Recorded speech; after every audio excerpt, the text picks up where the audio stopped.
Welcome back. You have been putting in the work, memorizing the facts, and getting closer to your goal every single day. Today, we are going to master questions 31 through 40 on the civics test. We'll start right at the top, focusing on the president's daily job.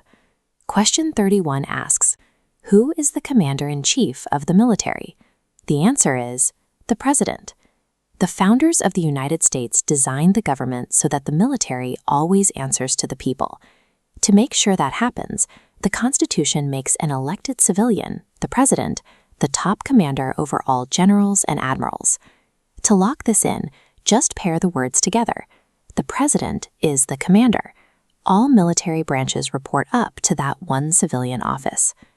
Question 32 asks, who signs bills to become laws? The answer is the president. When Congress passes a bill, it is only a proposal. It has to travel to the president's desk. Once there, the president has exactly 10 days to make a decision.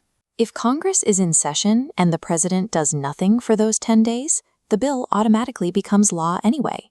Imagine the president sitting at that desk with a pen in hand. That signature is the final touch. It's what turns a simple bill into an actual law. President signs equals law.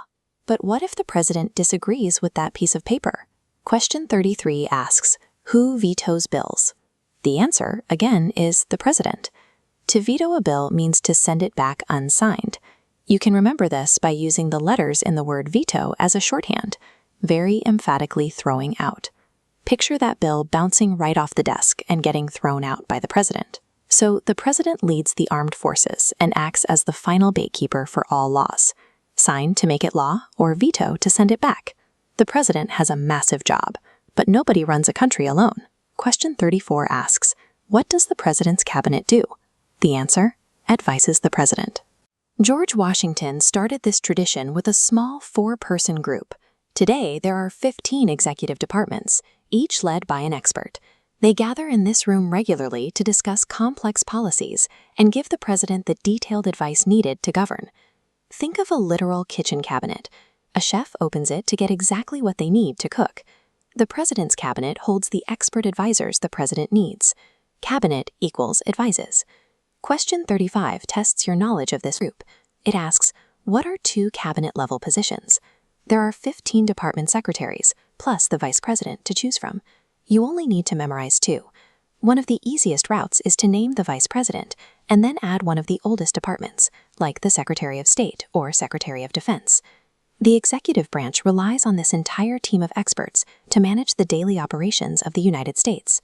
So we have the president and Congress making the rules. But what happens when people argue about what a rule actually means? Question 36 asks, what does the judicial branch do? The answers include reviews laws, explains laws, resolves disputes, and decides if a law goes against the Constitution. You can think of it this way. Judges judge.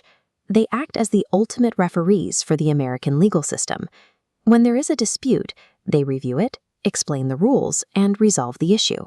If the government breaks its own rules, they blow the whistle. Question 37 asks, what is the highest court in the United States? The answer is the Supreme Court. Think of a supreme pizza. It has every topping on it. The Supreme Court is at the very top of the legal system, holding the final word on all legal questions in the country. Lower courts cannot overturn their decisions. Question 38 asks, how many justices are on the Supreme Court? The answer is 9. The court is made up of 1 Chief Justice and 8 Associate Justices. To keep the number 9 in your mind, think of a baseball team. A team has 9 players on the field to settle a game. The Supreme Court has 9 justices on the bench to settle a case. Question 39 asks, who is the Chief Justice of the United States now? The answer is John Roberts. The Chief Justice runs the court. You can link his name to his job by thinking John Roberts rules. Please keep in mind that unlike presidents, justices serve for life, but positions can change. Always verify the current Chief Justice at USCIS.gov before your actual interview. The courts do not write the laws or command the military. They sit independent from political pressure, serving as referees to make sure the Constitution is followed. We have one final concept to cover today. Question 40 states, under our Constitution, some powers belong to the federal government. What is one power of the federal government? The Constitution outlines specific jobs that only the national or federal government can do. The founders kept these powers at the federal level to maintain one unified nation, rather than having 50 separate countries trying to operate independently. Acceptable answers include to declare war, to create an army, and to make treaties, but the easiest one to memorize is to print money. You can use the first letters of those powers, P, D, A, T, to keep them all straight.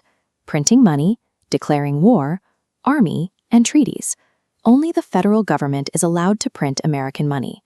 You have made it through 10 challenging questions. Now it is time to prove it. I am going to ask the questions rapidly.